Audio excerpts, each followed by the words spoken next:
What's up, docs? I'm the Pillbug, and welcome back to Pesterquest. We're moving on to Kanaya's story. Let's go! You're learning more about yourself every day. For example, while you already knew that friendship was everything, you are now realizing that staying with your friends is not a priority. At least that must be right, because you keep leaving friends and starting over again. Why are you doing this? Probably a deeply held value of some kind. That makes sense. Anyways, you're ready to meet more friends, and the only place you've seen new people recently has been on Jade's dream planet. You zap on over there. This time, something is different. It seems to be a different part of day than before, and the overhead clouds that previously served as fluffy ambient backdrops are now alive with images. Meteors striking a dark world, a planet covered in sugar mountains dotted with goofy giant teapots, a young gray-skinned alien girl running along catching frogs. These must be the clouds Jace was referencing, the ones she said could never be wrong. And that's also referencing scenes from the actual, comic. I remember the teacup sugar place with, Nepeta and Equius. Well, you can take guidance from them too. You trust in more dubious things than clouds. You zone in on that frog girl with the short haircut and the red skirt. Time for the zappy thing. It's a Kanaya! It's always night on Troll Planet. At least when folks are out and about, but it's not usually this dark. You confidently head out to start exploring your surroundings and immediately run into a wall face first. Which is what happens when you... God damn it. Okay, you're getting your barracks now. You've ended up in some kind of closet. You refrain from making a hand-eyed joke about it. Hackneyed joke about it, fuck. They probably don't even have that cultural metaphor here. And the noise you made elicited an answering yelp of surprise in the room outside. You hear footsteps approaching you, and then someone yanks the door open. Oh, hi! How are you doing, Kanaya? Fuck, what voice do I give you? Hello? What the fuck? Damn it. Opening the door has allowed a beam of bright sunlight to fall across your face. You feel instinctively that the light is something to avoid. You hold your hands out to shield your face, then remember that your hands are also made of skin and whimper. The heat is doing its best to fry you. Like a vampire in a movie, you are sure that idle thought will not end up having any relevance to the Stroll Girl story whatsoever. Except it is, she's a rainbow drinker. Which I still don't know what it is, but well, fuck it. What are you? Did you just wander here, or like... What? Something like that, you tell her, cringing away from the light. You get the feeling this girl is not gonna fall for the old mailman gabbit. Mail troll? You tell her you... What is Cortana barking at? This always seems to happen. Something fucks up, and you know what, fuck it. You get the feeling that this girl's not gonna fall for the old mailman gabbit. Mail troll? For fuck's sake! Okay, hold on. I gotta go check on what Cortana's barking at. Well, I figured out what the hell happened. Cortana was barking at some dogs outside, which Sky was barking at outside. Doesn't matter. Something like that. You tell her, fuck. Something like that. You tell her, cringing away from the light. You get the feeling that this girl is not gonna fall for the old mailman gabbit. Mail troll? You tell her you know one of her other friends. Who? Wait. Is it Karkat? Yes. I knew it. He makes friends with all kinds. Well, I obviously can't kick you right out. You don't seem to be able to handle the sun. So I guess you better stick around until at least nighttime. You could easily zap to nighttime, but this is giving you an in, so instead you agree. No problem. You could just hang out in this closet. It's fine. It's a lovely closet. I know we just met, but you're being kind of weird. You hope it's the kind of weird that eventually becomes charming. You don't say that, though. Just thinking it. You know the barrier between your words and thoughts is ambiguous at best, but for real. And speaking of which, the chair keeps going down again.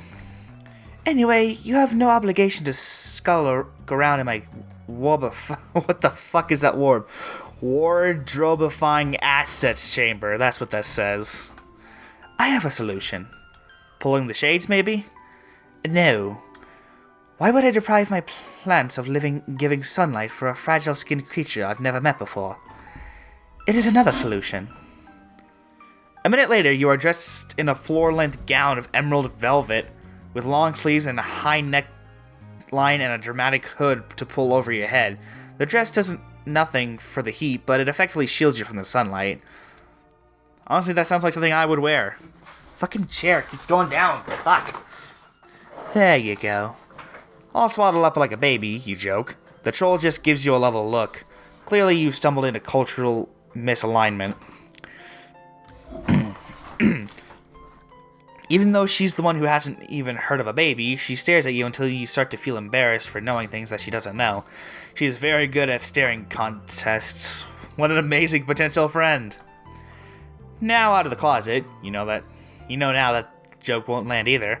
You look around the room. It is indeed covered with plants, as well as colorful bolts of fabric and half-finished sewing projects. Unlike Rose's knitting disarray, it does not give the impression of someone who has difficulty finishing things. This troll's room gives the impression of someone who enjoys, even excels at having multiple irons in hot places. Or at least she thinks she does. Why are you blushing like that? Kanaya, don't fucking start. I'm not gonna be your juice box, alright? She seems to have just been on her computer. Thing when you zapped in. Because her chat client is flashing instantly. You try to peer at the open window, but she hits a button that makes the projection disappear, a delicate green flush rising in her cheeks. No need to look at that. Guiltily, you remember spying on Rose. When she called you out, you thought for a second that your chances of being her friend had run out. Like if there was a universe where you became her friend and one where you didn't. You stumbled clumsily into the wrong one. The bad one, if you will. Yeah, I've done that multiple times throughout the series. I also had to fix my fucking chair. But luckily, everything turned out fine. Maybe you could get away with this again. Plus, this troll doesn't even know about your powers yet, but not like Rose did. She would have no reason to suspect you. Spy on the troll's communications? Yeah, no, I'm not gonna spy again. Also, I just noticed Vriska's dress in the background. Nice. Do not. No, even if you don't get caught, it's just not good way to begin a friendship. Much fairer to start on even footing. Besides, you already have it in. You ask the troll how she knows Karkat. She looks bored by the conversation starter. Sorry, but I was actually kind of busy when you came in. I'm not going to consign you to fiery death outside in the light, but I would appreciate some personal time. Sure, you say. Of course. The troll gives you a suspicious look until you turn away enough that she can be assured of privacy. She goes right back to chatting with her friends.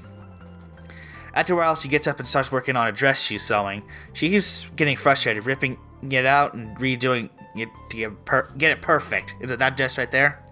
She's not being rude to you, but she's ignoring you. You attempt to engage a few more times, and she keeps answering politely, but she just refuses to be pulled into shenanigans from which a lasting friendship could form. After several hours, the sun slips below the horizon and leaves the world in twilight. The troll girl yawns. Well, it should be safe for you to leave now. Goodbye. She nicely but firmly directs you to the door. Fucking damn it. God damn it, the face.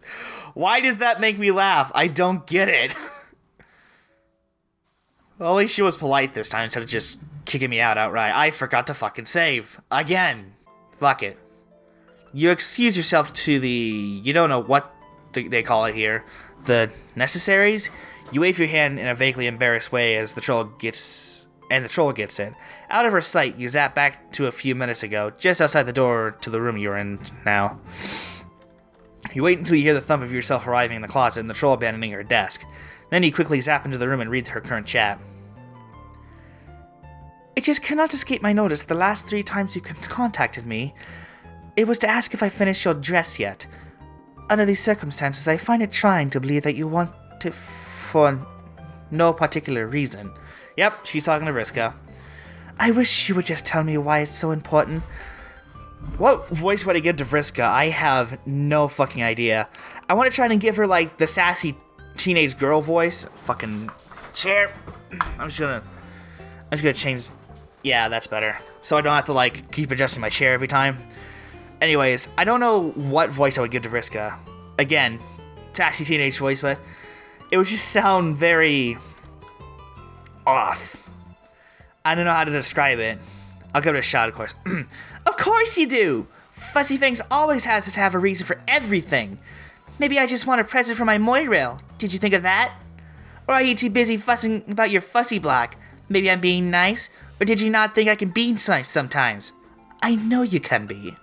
When you want. Sort of. Are we Moirails again now then? Yesterday you said defining a relationship was something only lame dorks would do. Yeah, my Moirail is a super lame dork. That's you, Fangface! It's just that I can't help but notice that I'm your Moirail again right now. When you want something from me. You notice a lot, don't you? Always noticing something. I bet you would be shocked to know how much you don't see. You don't even know half of what I have going on. If I have ever pretended to know what is going on with you, please allow me to apologize for such a gross misinterpretation of my reality. Whatever! Can you just tell me if you finished it yet? Hello? Kanaya? The log ends there. You zap back before past you is done changing into the dress and re-enter the room. The troll Kanaya is back at her lunchbox computer, typing furiously. You have to handle the situation delicately. She can't know you were spying on her. Since you've already said that you know Karkat, you hedge your bets on all of them sharing the same friend group.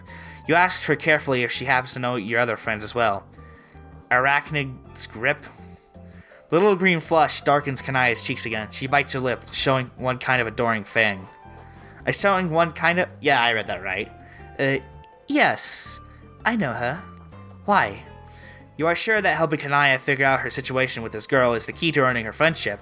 A big, juicy interpersonal conflict to solve has been dangling in front of you, and nothing makes friends more reliably. Yeah, sure. Why not? Just get into this girl's personal life and try to make sure she's dependent on you.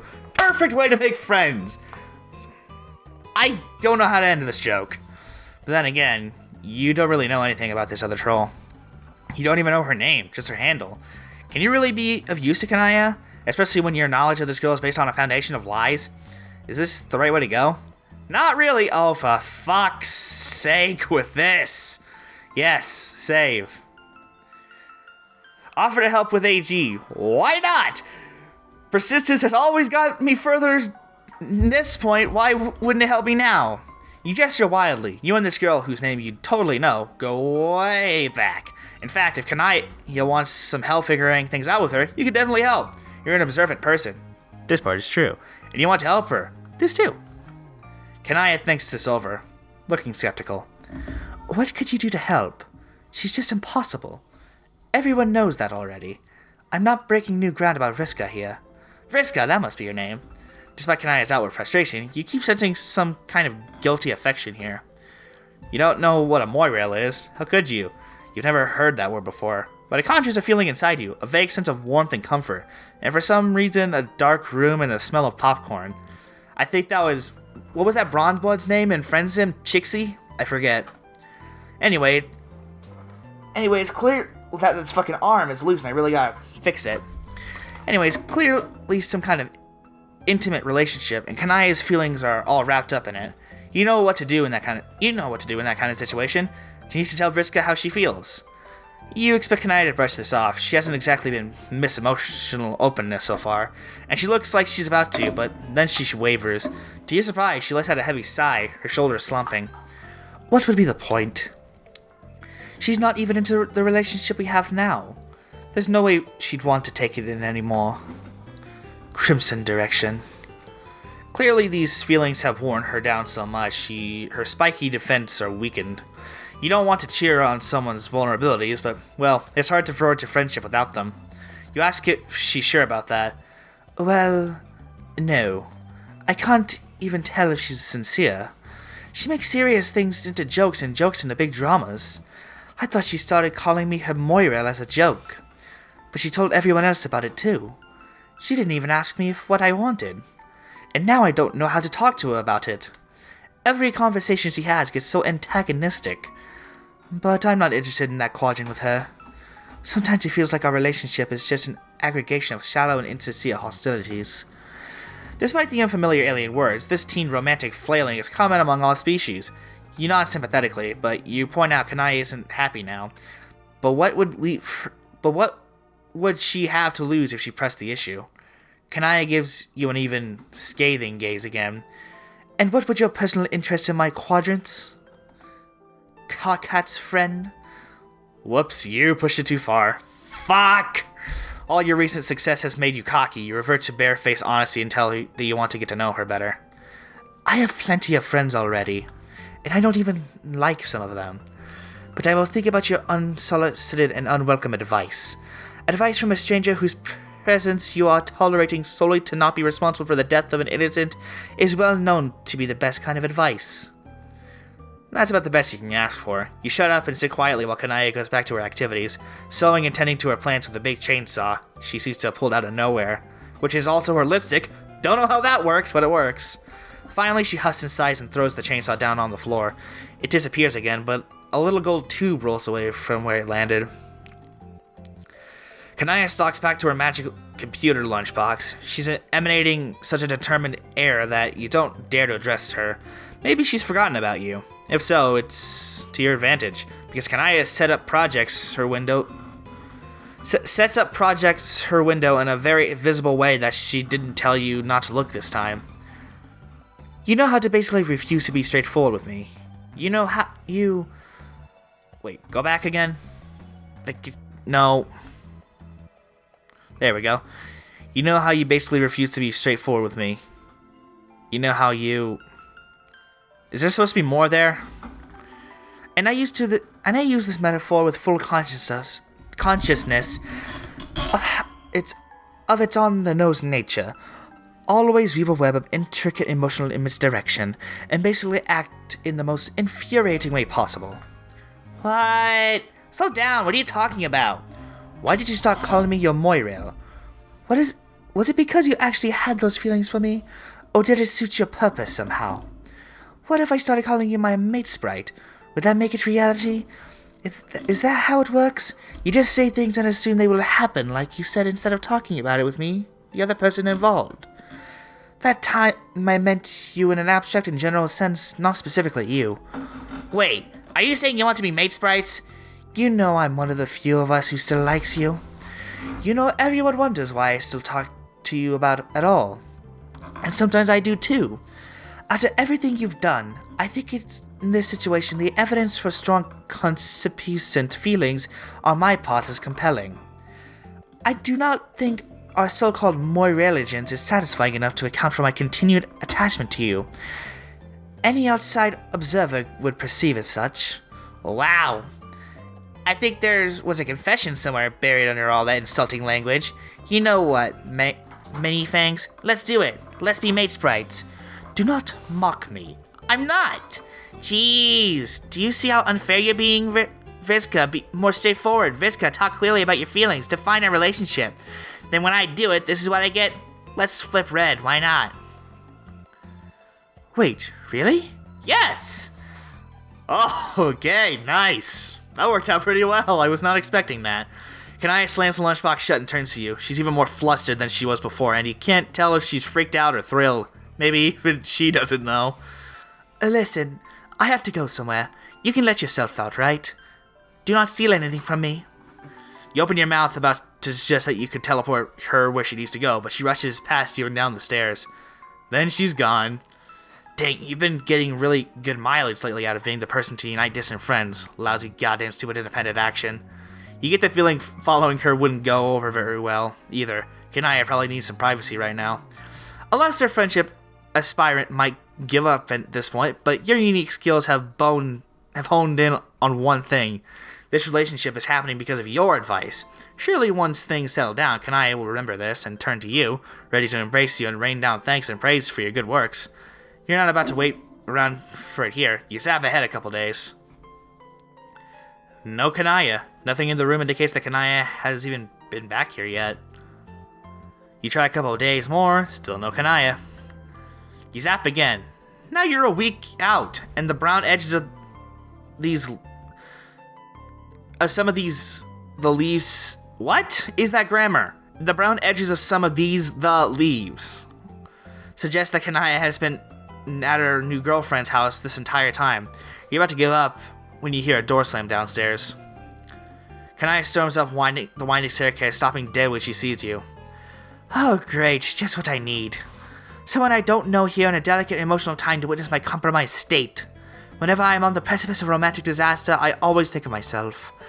I wish that a foreign stranger was in my house refusing to leave, just to bear witness to my inelegant suffering. Okay, wow, that was harsh. You're beginning to think your strategy is not going to pan out. Never one to be deterred easily, you cautiously ask her if she wants to talk about it. She puts her face in her hands. You know what? You're probably the only person who thought this was remotely a good idea, and therefore probably the only one I can complain to. Everyone else saw this coming, I'm sure. As outcomes go this... fuck! I keep stumbling in what they're trying to say or misreading what they're trying to interpret because of the lack of grammar. Fuck. As outcomes go, this one was not particularly stealthy. When she looks up, she doesn't look angry anymore, just upset. Oh no. I do not know why I thought that in becoming my mate sprite she would somehow start acting differently than the way she always has. Relationships are hard. Relationships are hard and nobody understands. Well, no. I mean, they are very common for social interaction. I think most people, especially past the age when their genetic contribution is legally required, understand? Or face certain culling. Okay, never mind that. You were trying to do a thing and it clearly didn't work, so things didn't work out with Vriska. So things didn't work out with Vriska?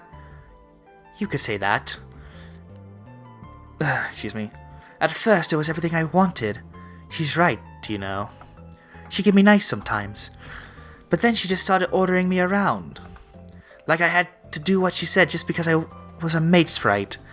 Like maybe the reason she agreed in the first place was because she wanted the leverage. You know she's upset, but she isn't getting visibly emotional. It says she talks... As she talks, her eyes narrow at her voice grows icy with anger. She grows very still, her muscles held taut? I don't know. And she kept trying to use me to get back with our friends who sensibly dropped her already. Like Karkat and Terezi. Although I can't believe I still have any cash with these after so obviously taking leave of my senses enough to date her. Even Terezi wasn't stupid enough for that. It felt like she just wanted me to like her so she could exploit me. Maybe because she doesn't have enough other friends. So she had to get the most out of me. Her voice is trembling with anger now. Jeez, that's rough. Honestly, it sounds like Kanaya dodged a bullet. When you first saw that Kanaya had a crush on this girl, you kind of assumed that someone was as composed and rational as Kanaya would be drawn to someone who would compliment her well. But you've just watched her walk into a train wreck. Well, encouraged her to. It's probably good she broke up with Vriska. I didn't. Oh. Well... But you're right. Oh, shit. Okay. Didn't know you could break a hologram, but... Okay, she's that angry. She stalks over her husk top and throws the top open so violently it nearly breaks. Well, I think something else is breaking in to make up for it. She opens a window and starts typing. Her claws hit the key so hard that one of them pops off and flies to the ground. You know, Vriska, I didn't just want to date you. I wanted to feel the same things I felt and treat me like a mate sprite. And whatever this isn't what I wanted. Excuse me? What are you saying? Kanaya slams the screen down and turns away. Then she puts her hands over her face again and bursts into tears. You can't help but feel a little awkward. There? Kanaya glares at you. Oh no. You know this is your fault, right? I do not think you have shown yourself to be competent enough in this area to try to fix things right now. Can you please just leave me alone? Yeah, you're not going to be able to turn this around. Leaving probably is the best thing you can do for Kanaya now. You nod sadly and zap the fuck out of there. Yeah, no shit, I didn't help. You see this train wreck? You see what I caused? Don't remind me of my failure. Don't put salt on the wound, you ass. Alright, let's go. Fuck, I forgot I had a load. A save file, fuck. Let's back off. There's no reason, you say, just curious. Kanaya gives you a suspicious look. Okay. Well, I'm kind of in the middle of something. You can just while away the time until it gets dark. Sure. You watch her for a few minutes and she finishes up her conversation and then starts working on things around her room. But having seen what you've seen, you are determined to find some way to help her. If you can't fix her into this personal problem, maybe you can figure out something else you'd enjoy. Filled with investigative spirit, you start to gather evidence. Snoop. You start to snoop. Spying got you this far. Spying is great. Spying leads to a restraining order, bud. Maybe you should stop. You rifle through Kanaya's bookshelves. She has a number of sewing patterns books, which you assume must have some kind of whimsical, gruesome twist congruent in the rest of the world building of this planet. But pretty much just look like sewing pattern books. There is one thing on the shelf in your own language.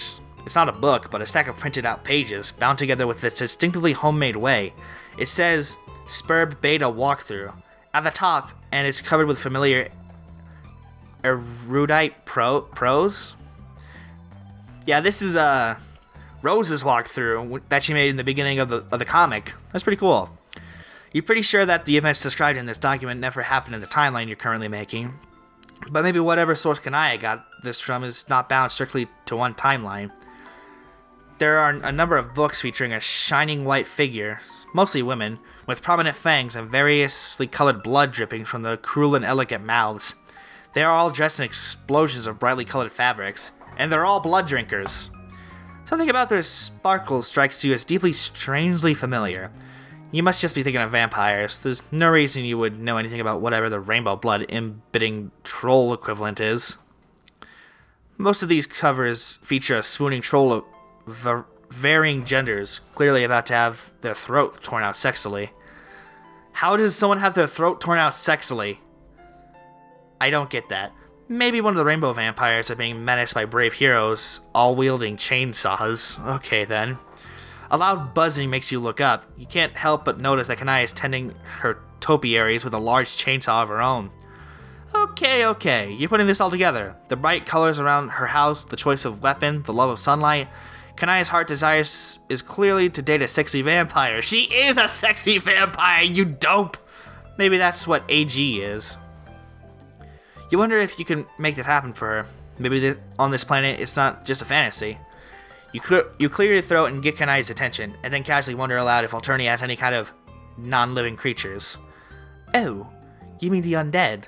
Yes, the undead. Where might one find the undead? It is not difficult. They tromp past my hives in their hordes every day, slavering and so on, trying to get in sometimes. It's all coming together. That must be the root of Kanaya's fascination. You start to form a plan. For the next few hours, you keep a keen eye trained on the window. Sure enough, within an hour, a group of strange, shambling creatures lurch into view. You yell point out the window, drawing Kanaya's attention, and then zap yourself out there in front of the horde. Not a good idea! I'm just saying. Now that you're close up, you can see that these guys are not exactly the debonair creatures on the night from Kanaya's book covers. They're more like zombies. Big, slow, stumbling things, half of them falling apart. Still, needs must. You're going to net one of them for Kanaya. Kanaya isn't into a fucking walking corpse. She's into Rose. You stand your ground and they lurch towards you, trying to select the most alluring.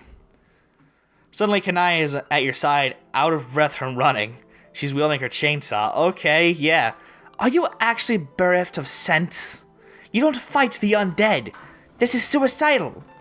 You weren't trying to fight them, but there's no time to explain that because they attack you anyway.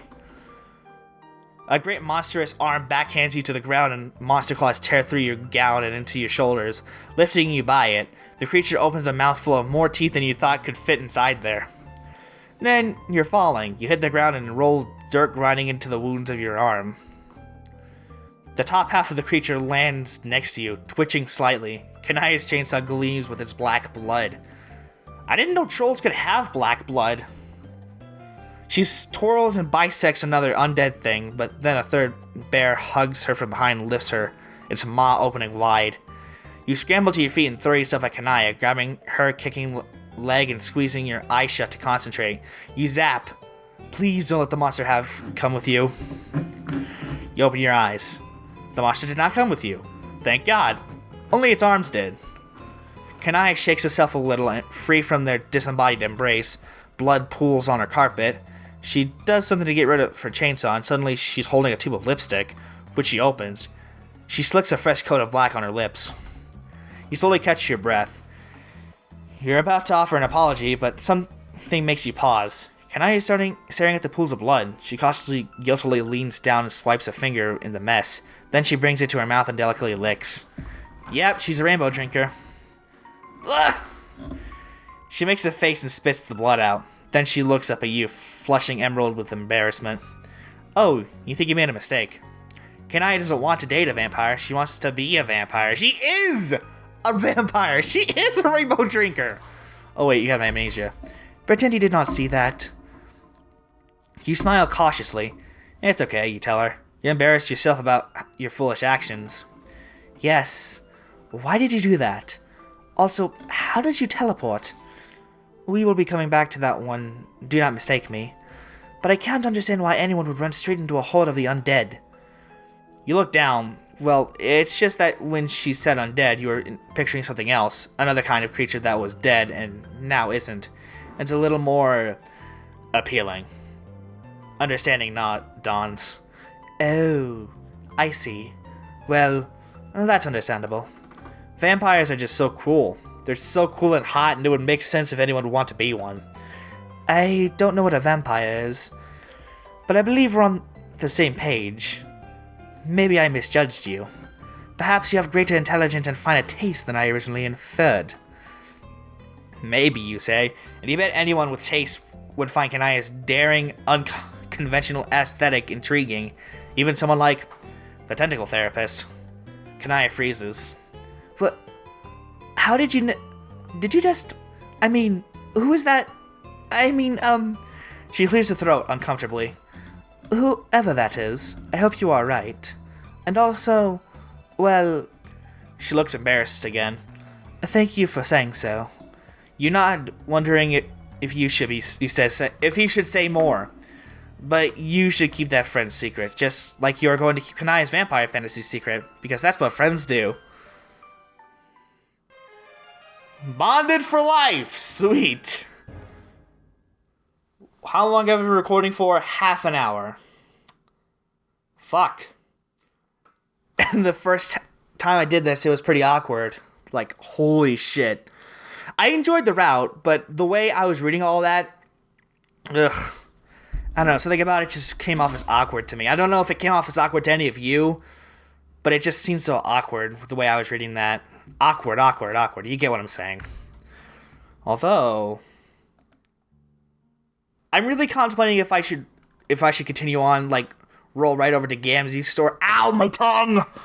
Fucking bit my tongue!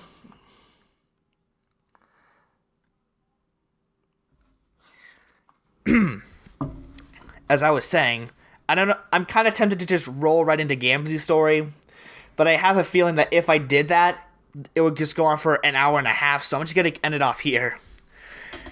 I'm sorry if this wasn't as great as all the other ones, though I guess none of them were that great to begin with. The videos, I mean, not the routes.